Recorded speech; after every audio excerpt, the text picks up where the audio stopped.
వదినా, కార్ దగ్గరికి వెళ్లకుండా ఇక్కడ వెయిట్ చేస్తున్నారేంటి? జగదాత్రి కేదార్ ఇంట్లో కనిపించలేదు. బయట ఉన్నారేమో అనుకున్నాను. ఎక్కడున్నారా అని చూస్తున్నాను. అడిగిందిగా. పొద్దున్నుంచి ఎక్కడా కనిపించలేదక్కా. గుడికి రెడీ అవుతున్నారేమో అనుకున్నా. ఎంత రెడీ అయినా ఇంతవరకు జగదాత్రి కిందకి రాకుండా ఉండదే. ఇప్పుడేంది, ఆ అమ్మ ఎందుకు కిందకి రాలేదని చర్చించుకుంటూ కూర్చుందామా, లేదా గుడికి బయలుదేరదామా? అవును మావయ్య, మళ్ళీ పూజకి లేట్ అవుతుంది. పదండి వెళ్దాం. అదేంటి సిస్టర్, అందరం కలిసి వెళ్దాం అనుకున్నాం కదా, మరి వాళ్ళని మాత్రమే వదిలేసి వెళ్తే ఏం బాగుంటుంది? నాకు తెలిసి రెడీ అవుతూ ఉంటారు. నేను వెళ్ళి చూసొస్తాను. వెళ్ళరా. వదినా, నేను వెళ్ళి చూసొస్తాను. త్వరగా వెళ్ళమ్మే.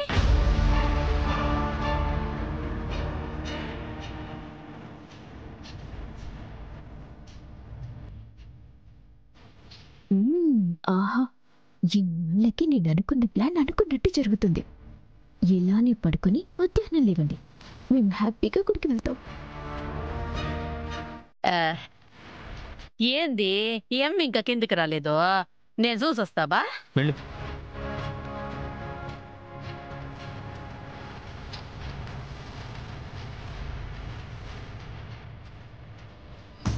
ఏమై ఉండదమ్మి, పడుకునుండారా? మంచి డీప్ స్లీప్ లో ఉన్నారత్తయ్య. పక్కన పిడుగుపడినా లేచిరలేరు. ఆ అమ్మి మెలకుగా ఉన్నప్పుడు నేనేది అనలేకపోయానమ్మి. పోయి మనసారా తిట్టొచ్చేదా? అత్తయ్యో, అరుపులకి మెలకు వస్తే మొత్తానికి మోసమవుతుంది. పదండి వెళ్దాం.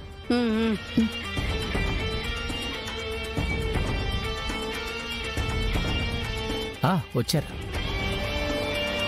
మీరిద్దరే వచ్చారు, జగదాత్రి వాళ్ళు రాలేదా? అసలు వాళ్ళు రూమ్ లో ఉంటేనే కదా వదినా రావటానికి. రూమ్ లోనే లేరా? ఎక్కడికి వెళ్ళారు? ఏమో, ఎవరికి తెలుసు.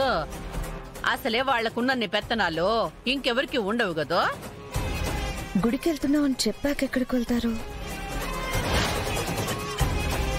అది కూడా చెప్పకుండా వెళ్ళరే. చెప్పడం మర్చిపోయా. వాళ్ళు పొద్దున్నే కంగారుగా బయటికి వెళ్ళడం చూసా. మళ్ళీ వచ్చేసారేమో అనుకున్నా, ఇంకా రాలేదా?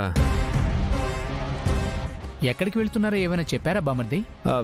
లేదు బావా, నేను అడగలేదు. జస్ట్ నేను లేచి బయటకు వచ్చా, వాళ్ళు వెళ్ళడం చూసా, అంతే. ఓ బాబాయ్, ఒకసారి ఫోన్ చేస్తారా? నేను ఇందాక చేశాను వదినా, ఫోన్ స్విచ్ ఆఫ్ వస్తుంది.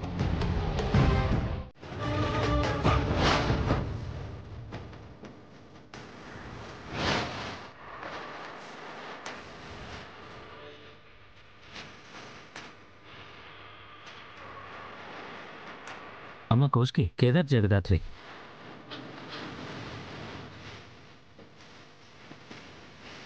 ఇదిగో.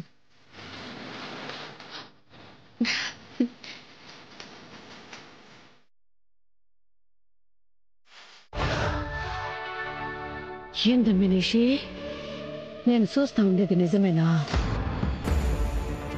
మీరు వాళ్ళిద్దరికీ మత్తు మంది ఇచ్చామని చెప్పారు కదా నిషి. అదే మేము అనుకున్నాం యువరాజ్, కానీ రూమ్ లో పడుకుని ఉండాల్సిన వీళ్ళు గుళ్ళో ఏం చేస్తున్నారో నాకు అర్థం కావడం లేదు.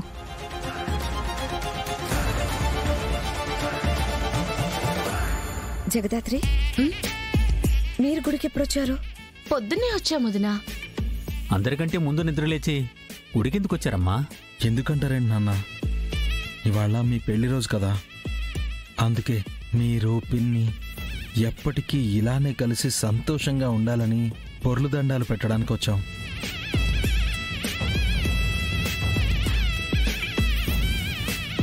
మీకు చెప్దామంటే మీరందరూ పడుకున్నారు, అందుకే ఎలాగైనా మీరు కూడా ఇక్కడికి వస్తారని మేము ముందొచ్చేసాం.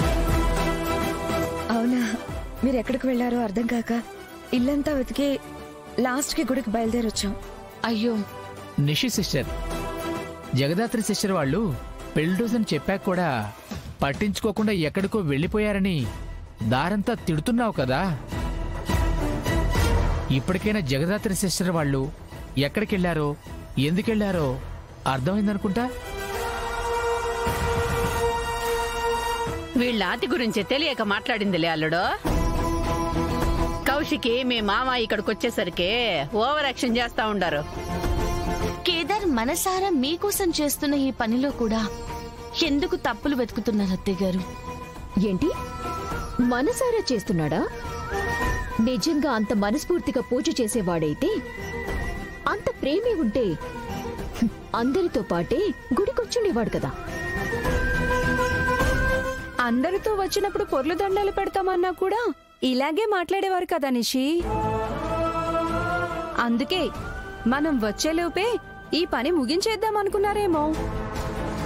మమ్మల్ని అనే దానికి మాత్రమో ఇంట్లో అందరికి నోళ్లు భలే లేస్తాయి. ఓళ్ళు చేసిన పనికి మాత్రమో ఎవరు ఏమి అనరు కదా. యువరాజ్, ఎవడ్రా నీకు నాన్న?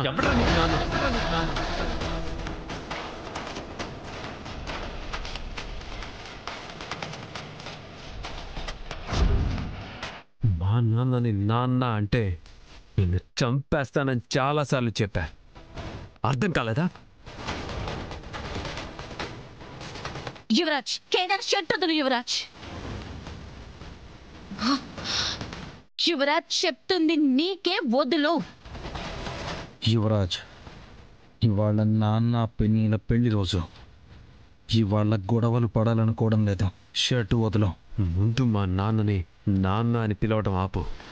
మా నాన్నకుంది ఒక్కడే కొడుకు, అది నేనే. అర్థమైందా? వదలండి. ఎక్కడున్నావు, ఏం చేయడానికి వచ్చామన్న ఆలోచన కూడా లేకుండా ఏంటి యువరాజు పిచ్చి పనులు? కానీ అక్క, ఏదైనా కావచ్చు, ఇప్పుడు కాదు.